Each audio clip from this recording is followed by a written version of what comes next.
اچھا جی، کہ چاہے بارش ہو، آندھی ہو، کیسے بھی جو ہے وہ مشکل حالات ہوں، کیسے بھی جو ہے وہ شاعر کو دنیاوی تکلیف اور پریشانیوں کا جو ہے وہ سامنا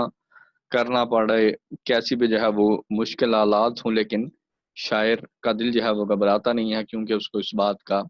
یقین ہے کہ اس کا خدا جو ہے وہ اس کے ساتھ ہے۔ جبکہ طوفان کا ہو سناٹا، سخت اندھیاؤ کا چلے جھونکا، اندھیاؤ سے مراد یہاں پہ آندھی ہے، جڑ سے پیڑوں کو دے اکھیڑ ہوا، میرے دل میں نہ ہو خوف و اصلہ، کیونکہ میرا خدا ہے میرے ساتھ۔ تصویر میں جو ہے جی آپ اس منظر کو دیکھ سکتے ہیں کہ کیسے جو ہے وہ آندھی ہے، طوفان ہے، اور وہ پیڑوں سے مراد جو ہے یہ درخت ہیں، اور ان کو وہ جو ہے کہ وہ سخت آندھی جو ہے وہ اس کو جڑوں سے اکھاڑ رہی ہے۔ چاہے ایسے بھی مشکل حالات ہوں کہ زندگی میں کیسی بھی جو ہے وہ طوفان اور آندھیاں آئیں، لیکن شاعر کے دل میں یہ بات ہے، شاید کو اس بات کا یقین ہے، اس کا پختہ ایمان ہے کہ اس کا خدا جو ہے وہ اس کے ساتھ ہے۔ ٹوٹ کر آسمان سے تارے شب کو گرتے ہیں جیسے انگارے، کہ رات کو آپ نے بھی کبھی تجربہ کیا ہوگا کہ آسمان سے کوئی تارا جو ہے وہ ٹوٹتا ہوا آپ کو نظر آیا ہوگا، اور جیسے کہ انگارے کی مانند، جیسے وہ سرخ انگارہ جو ہے وہ آگ کا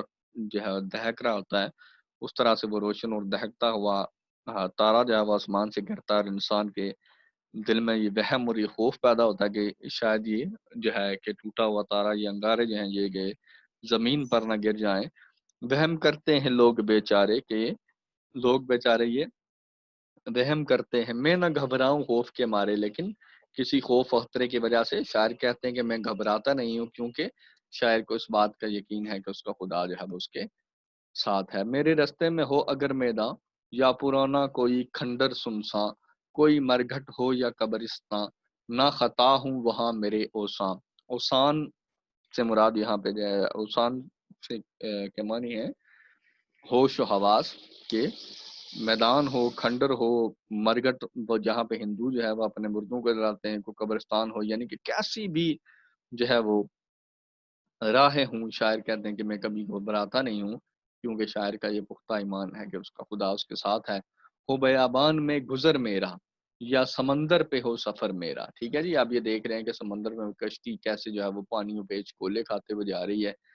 دور رہ جائے مجھ سے گھر میرا، رہے پھر بھی کبھی جگر میرا، کبھی سے مراد ہوتا ہے مضبوط جگر جو ہے جی کے دل میں کوئی خوف و خطرہ جو ہے پیدا نہیں ہوتا،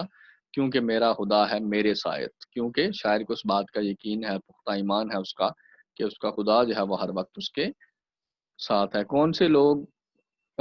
سے عمل کے ہونے پر لوگ وہم کرتے ہیں کہ جب آسمان سے تارے ٹوٹ کر گرتے ہیں؟ کن حالات میں شاعر کا جگر کبھی رہتا ہے، یا ہم ابھی جو ہے وہ پڑھ کے آئے اس آخری بند میں کہ اس سے جو ہے وہ سمندر میں جو اس کو طوفان نے گھیرا ہو، یا اس کا گھر جو ہے وہ اس سے دور رہ جائے، تو پھر بھی شاعر جو ہے وہ اس کا جگر جو ہے وہ مضبوط ہوتا ہے۔ شاعر کو کسی بھی چیز کا خوف کیوں نہیں ہے؟ کیونکہ شاعر کو اس بات کا یقین ہے کہ اس کا خدا اس کے ساتھ ہے۔ خوف زدہ کرنے والے مقامات کون سے ہیں جی؟ مرگھٹ ہے، قبرستان ہے،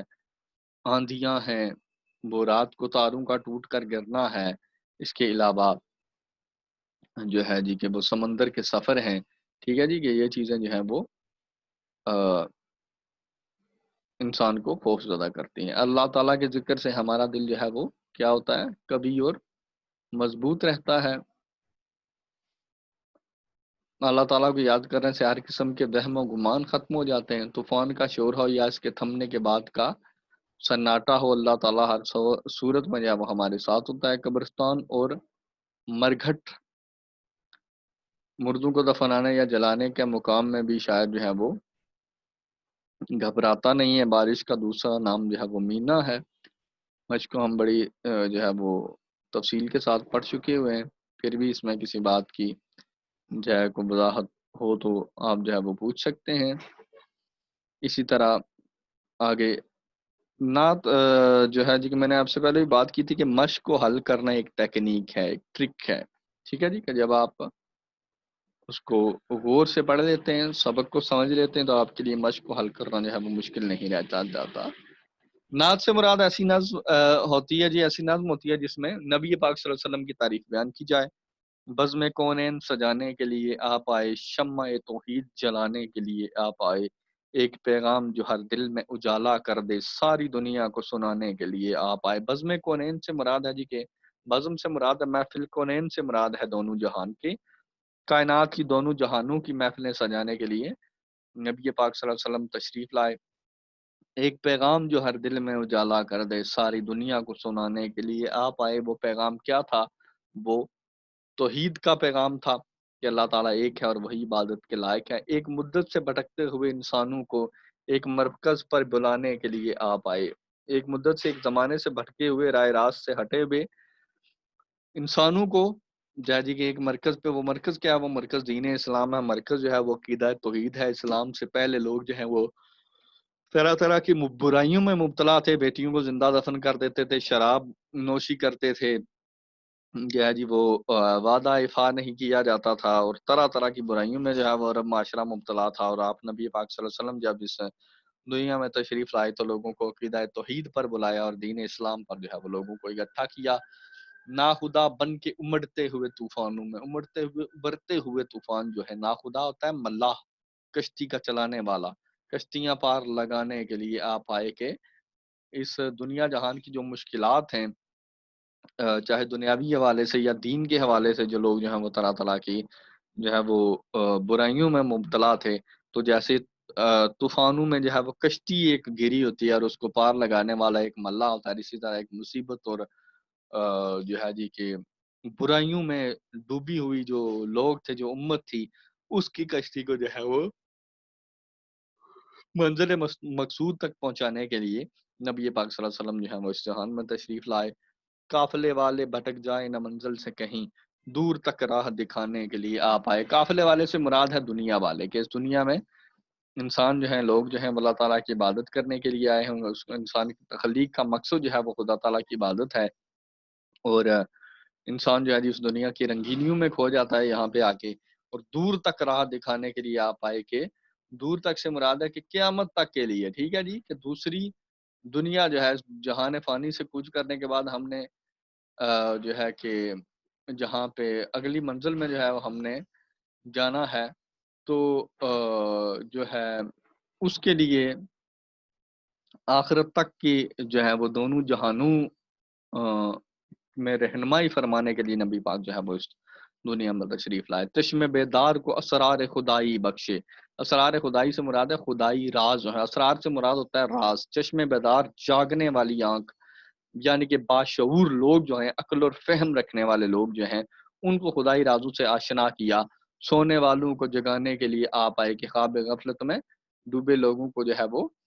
جگانے کے لیے آپ صلی اللہ علیہ وسلم جو ہے وہ اس دنیا میں تشریف لائے۔ شمع توحید جلانے سے شاعر کی کیا مراد ہے؟ شمع توحید سے مراد جو ہے وہ عقیدہ توحید ہے، اور توحید کا پیغام جو ہے، دین اسلام کا پیغام جو ہے وہ مراد ہے۔ نبی پاک صلی اللہ علیہ وسلم کون سا پیغام سنانے کے لیے آئے؟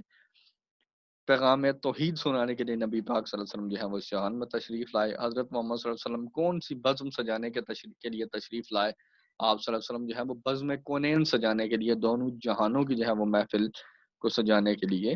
آپ آئے۔ آخری شعر میں سونے والوں کو جگانا کے الفاظ استعمال ہوئے ہیں، بتائیں ان کا مطلب کیا ہے؟ ان کا مطلب وہی ہے جی کہ اس دنیا میں جو غفلت کے مارے لوگ جو ہیں، جو بھٹکے ہوئے لوگ جو ہیں،